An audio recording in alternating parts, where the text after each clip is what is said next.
नमो बुद्धाय, जय भीम साथियों। और जैसे कि आप सभी लोग देख सकते हैं कि आज हम लोग आए हैं दलित प्रेरणा स्थल, और आज की जो डेट है यानी 14 नवंबर की जो डेट है वो बहुत ही ज़्यादा महत्वपूर्ण है।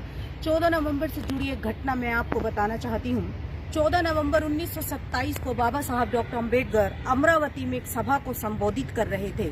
तभी उनके पास एक लेटर आता है। उस लेटर को पढ़कर वो अपनी जेब में रख लेते हैं। वहाँ पर उनके साथी जो होते हैं वो सोचते हैं कि शायद कोई दुर्घटना घट गई, लेकिन बाबा साहब किसी को उस पत्र को नहीं देते। जब वो प्रोग्राम खत्म हो जाता है, वो सभा जो 3 घंटे चलती है, और जब प्रोग्राम खत्म होने के बाद बाबा साहब जैसे ही गाड़ी में बैठते हैं, तभी उनके साथी उनसे पूछते हैं कि बाबा साहब आखिर उस लेटर में क्या लिखा था। तब बाबा साहब उस लेटर को पढ़ने के लिए अपने साथियों को देते हैं तो उनके पैरों के नीचे से जमीन निकल जाती है।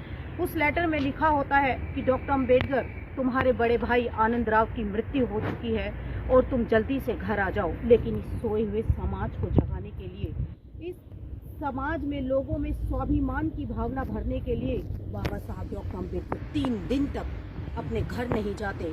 ये समाज जो है, बहुजन समाज, बहुत विशाल समाज है।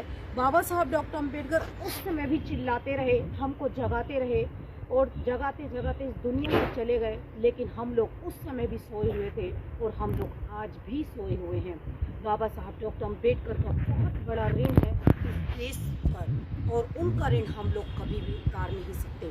बाबा साहब डॉक्टर अम्बेडकर को इस दुनिया में, इस देश में हमेशा हमेशा के लिए याद किया जाएगा, क्योंकि ऐसा काम बाबा साहब डॉक्टर अम्बेडकर हमारे लिए करते रहे। इसी के साथ मैं अपनी वाणी को विराम देती हूँ। आप सभी को मेरा नमो बुद्धाय, जय भीम।